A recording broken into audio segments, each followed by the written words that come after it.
Hello friends, welcome to your YouTube channel that is SWG study with Gurukuls. और आज जो topic हम पढ़ने वाले हैं कि इंटेलिजेंस का कैसे असेसमेंट किया जाए, कैसे नापा जाए। और उसमें एक जो सबसे मेन और बहुत फेमस और जिससे बहुत सारे क्वेश्चंस आते हैं एग्जाम्स में, वो है अल्फ्रेड बिनेट टेस्ट। तो हम आज पढ़ेंगे अल्फ्रेड बिनेट टेस्ट और कैसे उससे हम इंटेलिजेंस को असेस कर सकते हैं, मेजर कर सकते हैं। तो आइए पढ़ते हैं विदाउट एनी डिले कि क्या है अल्फ्रेड बिनेट टेस्ट। वैसे मैं इसका थोड़ा सा जो है लास्ट वीडियो में बता चुकी हूँ, बट फिर भी हम रिकैप कर लेंगे कि it was in 1905 Alfred beneath और थिएडर सिमन ने मिल के सबसे पहला और सक्सेसफुल अटेम्प्ट कर पाए थे कि टू मेजर द इंटेलिजेंस, कि इंटेलिजेंस को कैसे मापा जाए, कैसे मेजर किया जाए। उसके लिए इन्होंने काम किया और बहुत अच्छा सक्सेसफुल उनको अटैम्प्ट मिला, जिसमें कि उन्होंने कुछ चीज़ें डिफाइन करी, जैसे कि मेंटल एज जिसको कि उन्होंने MA बोला। वो क्या है? It was the measurement of intellectual development related to the people of the same age. मैंने लास्ट वीडियो में भी बताया था कि मेंटल एज वो एज होती है जो कि हम कंपेयर करके निकालते हैं relative to the people of the same age. मतलब अगर 10 साल का बच्चा है तो उस 10 साल के कितने सारे बच्चे हैं, मतलब बहुत सारे बच्चों का एवरेज लेके कि एटलीस्ट 10 साल के बच्चे को ये सब कुछ कर लेना चाहिए, ये टास्क कर लेना चाहिए, मिनिमम एवरेज निकाल लेते हैं, उसको बोलते हैं हम। एंड उस पे वो इंडिविजुअल कहाँ खड़ा होता है, वो कैसे पता लगाते हैं? वो पता लगाते हैं हम स्टैंडर्डाइज्ड इंटेलिजेंस टेस्ट कंडक्ट करके। तो जब ये मेंटल एज हमें पता चल जाती है, फिर हम देखते हैं, हम डिवाइड करते हैं क्रोनोलॉजिकल एज से। क्रोनोलॉजिकल एज क्या है? बायोलॉजिकल एज है फ्रॉम द बर्थ। मतलब बच्चा जो है 10 साल पहले पैदा हुआ था, तो उसकी क्रोनोलॉजिकल एज क्या होगी? 10 ईयर्स। सो अगर mental age is higher than chronological age, तो पर्सन को, मतलब जो इंडिविजुअल है, बच्चा है, उसको बहुत ब्राइट इंटेलिजेंट समझा जाता है। अगर कम है तो मतलब उसको सब एवरेज समझा जाता है। That means if MA is equal to CA, मतलब mental age is equal to chronological age, then it is considered average intelligence. But अगर जो क्रोनोलॉजिकल एज है वो मेंटल एज से बड़ा है, तो बच्चे को क्या समझा जाता है? रिटार्डेड। तो बिनेट और सिमन ने ये टेस्ट इसलिए निकाला था because they wanted to assess the children who are mentally retarded and who need more education help। मतलब स्कूल में उनको असेस करके उस तरीके से उनको एजुकेशन दी जा सके ताकि उनकी लाइफ बेटर हो सके। सो इंटेलिजेंट क्वेश्चन एक टर्म आता है जब हम इंटेलिजेंस को नापने की कोशिश करते हैं। तो इंटेलिजेंट क्वेश्चन क्या है? इंटेलिजेंट क्वेश्चन होता है कि this is a term which was coined इन 1912। किसने किया था? विलियम स्टर्न ने किया था। विलियम स्टर्न कौन थे? He was a German psychologist and वो he was trying to make intelligence test, जिससे कि उन्होंने ये टर्म कॉइन की थी। सो उन्होंने की थी। तो यहाँ पे IQ का मतलब क्या है? इंटेलिजेंट क्वेश्चन हम कैसे निकालते हैं? Intelligent question means mental as is divided by chronological age and it is multiplied by 100, that is IQ equal to MA by CA into 100। And 100 इसलिए मल्टीप्लाई करते हैं ताकि जो डेसिमल में ना आए, फ्रैक्शन में ना आए, और हम इजीली उसको नाप सकें। तो इसका मतलब है अगर मेंटल एज और क्रोनोलॉजिकल एज बराबर है, इसका मतलब इंटेलिजेंट क्वेश्चन क्या है? 100 है। एंड इसकी वैल्यू अगर 100 से ज़्यादा है, दैट मीन्स चाइल्ड का मेंटल एज क्या है? हायर है बाय द एवरेज, मतलब जो एवरेज है उससे ज़्यादा है। एंड अगर 100 से कम है तो IQ इज लो, मतलब एवरेज से लो है। तो उसके कुछ क्राइटेरियाज और पैरामीटर्स थे, जो कि it was distribution of the population, जो कि बेल शेप कर्व में आता है लाइक दिस। तो इस तरीके से इसका डिस्ट्रीब्यूशन था। दैट पीक पे क्या था? मतलब जो एवरेज है, this this is the high, sorry, this is the average. यहाँ पे एवरेज है 50। तो यहाँ पे जो थे दे आर लाइक ये यहाँ पे intellectually disabled, border line, and यहाँ पे क्या थे? इंटेलिजेंट। तो मतलब इस बेल शेप कर्व में ही पॉपुलेशन डिस्ट्रीब्यूशन आता है। तो उन्होंने क्या बताया, ये क्या है, आईक्यू की रेंज है, ये डिस्क्रिप्शन है और ये परसेंटेज ऑफ पॉपुलेशन है। तो यहाँ पे जिनका आईक्यू 130 से ज़्यादा होता है, they are consider to be very superior and they just form 2.2% of the population, मतलब वो यहाँ पे कहीं पे आएंगे। सो नेक्स्ट इज जिनका intelligence 120 to 130, they are considered superior and they make 6.7% of the population. And people who score between 110 to 119, they are considered at high average and their percentage of population is 16.1. 16.1 मतलब they'll come somewhere here. And those who score 90 to 109, that is the average, जो कि 50%, they'll come here. Next is 80 to 89 IQ जिनका रहेगा, they will be low average 16.1, and 70 और 79 borderline, they will be considered as borderline, and जिनका below 70 they will be considered as intellectually disabled and they will make 2.2%। तो यहाँ पे देखने वाली बात ये है कि जो इंटेलेक्चुअली डिसेबल्ड है उनकी परसेंटेज सबसे कम है 2.2, एंड सिमिलरली जो हाई वेरी सुपीरियर हैं उनकी पॉपुलेशन भी कम है 2.2। तो कहने का तात्पर्य ये है कि जो डिस्ट्रीब्यूशन ऑफ पॉपुलेशन है आईक्यू का, that is a on the bell shape curve. इस ग्राफ को क्या कहते हैं, बेल शेप कर्व कहते हैं। नाउ इससे हमें क्या मिलता है, हमें पता चलता है वेरिएशन ऑफ द इंटेलिजेंस, मतलब डिफरेंट डिफरेंट तरीके का इंटेलिजेंस हमारी सोसाइटी में बच्चों में एग्जिस्ट करता है। तो पहले हम डिस्कस करेंगे इंटेलेक्चुअल डेफिशिएंसी को। इंटेलेक्चुअल डेफिशिएंसी से नाम से पता चला कि इंटेलेक्चुअल की, इंटेलिजेंस की क्षमता कम है, डेफिशिएंट है।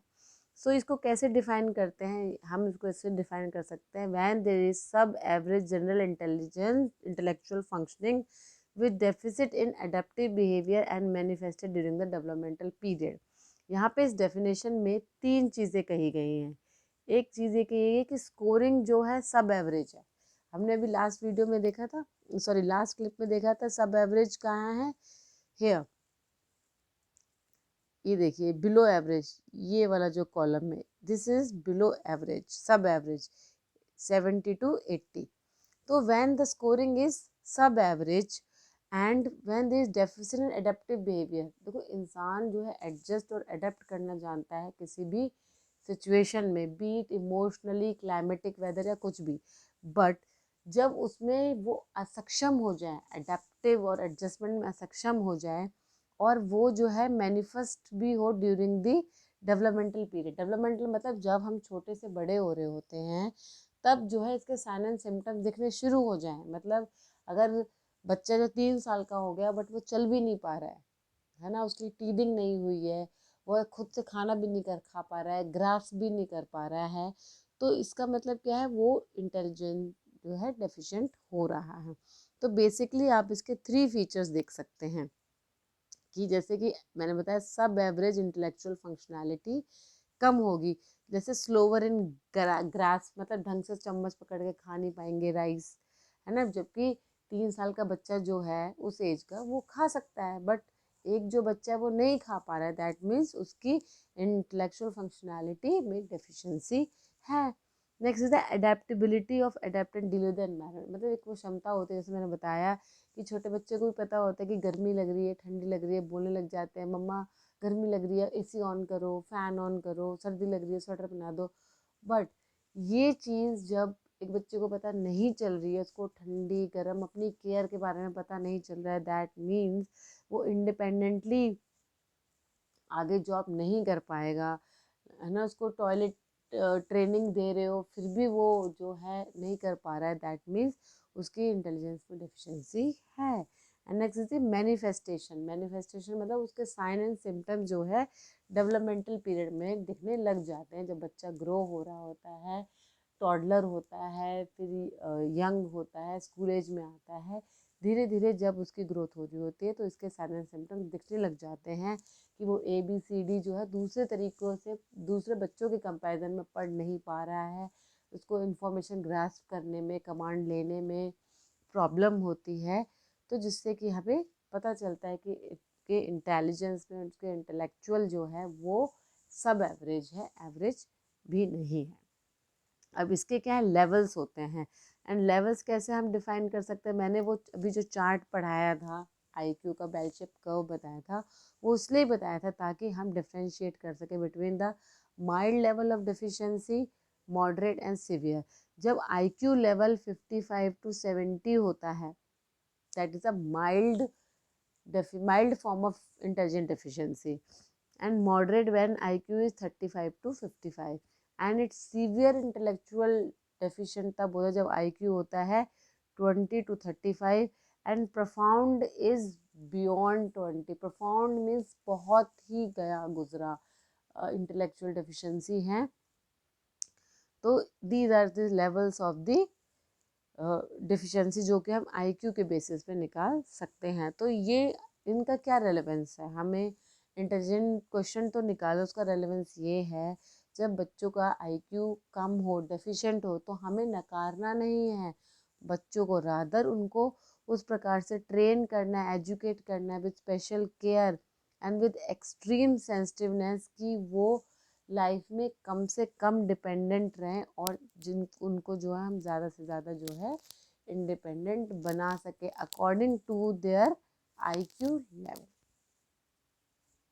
Next is the intellectual giftedness. Now अभी हमने इंटेलेक्चुअल डेफिशिएंसी की बात करी, अब हम बात करेंगे कि इंटेलेक्चुअल गिफ्टेडनेस। हम बहुत बोलते हैं ना कि ये बच्चा तो बस गॉड गिफ्ट है, ये तो कब बोलते हैं, when there is a high performance due to outstanding potential with IQ more than 130। जब आईक्यू का लेवल जो है 130 से अबव है तब हम बोलते हैं इंटेलेक्चुअल गिफ्टेडनेस। एंड उसको जो हम कैसे असेस करते हैं, टैलेंटेड एंड गिफ्टेडनेस। बट ये जो टर्म्स हैं इंटरचेंजेबली यूज होते, बट इसके बीच में डिफरेंस है। डिफरेंस कैसे, गिफ्टेडनेस मतलब एक्सेप्शनली अलग, बिल्कुल अलग, मतलब इतनी सुपीरियर क्वालिटी का उनमें परफॉर्मेंस है इन वाइड वैरायटी ऑफ एरियाज, मतलब जितने भी हैं एरियाज उनमें सब में सुपर्ब काम है, परफॉर्मेंस है। एंड टैलेंट मीन्स एक नैरो टर्म है which refers to a remarkable ability in a specific field. मतलब वो जो टैलेंट है ना एक स्पेसिफिक फील्ड में, जैसे मेरी ड्राइंग अच्छी है तो मेरा ड्राइंग टैलेंट अच्छा है, आपका गिटार, आप गिटारिस्ट अच्छा बजाते हो तो आपका गिटार में अच्छा है।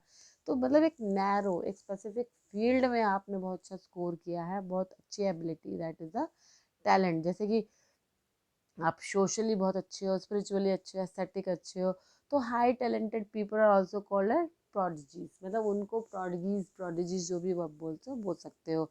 सो बेसिकली तो गिफ्टेडनेस क्या है, इट इज़ कि जब हम गिफ्टेडनेस की बात करते हैं, हम बोलते हैं गॉड गिफ्टेड है बच्चा, तो हम बात करते हैं कि combination of high ability, creativity and commitment.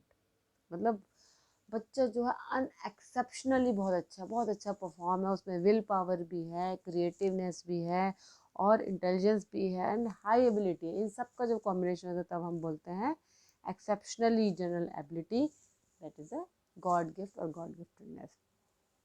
तो उसके कैरेक्टरिस्टिक्स क्या होते हैं, अब आप ज़रूर जानना चाहेंगे क्या कैरेक्टरिस्टिक्स होते हैं गॉड गिफ्टेड चिल्ड्रन के, कि उनकी जो लॉजिकल थिंकिंग होती है बहुत एडवांस होती है, उनकी क्वेश्चन करने की क्षमता, उनकी प्रॉब्लम सॉल्विंग की टेक्निक आपको अलग से ही पता दिखेगा, कॉमन लोगों से अलग उनका थॉट प्रोसेस ज़्यादा दिखता है। और high speed of processing the information, मतलब उनकी इतनी अच्छी ऑब्जर्वेशन होती है, इतने फास्ट कोई इन्फॉर्मेशन को प्रोसेस करते हैं वो लोग। They have superior generalisation discrimination ability, वो बहुत जल्दी से कोई डिफरेंस को समझ पाते हैं, जनरलाइजेशन को समझ पाते हैं। And they are very, they like to do original and creative work, मतलब वो कुछ ना कुछ नया इन्वेंटिव करने की कोशिश में लगे रहते हैं, ताक में लगे रहते हैं, कुछ भी क्रिएटिव एकदम आपको सोल्यूशन देंगे, out of the box thinking होती है उनकी।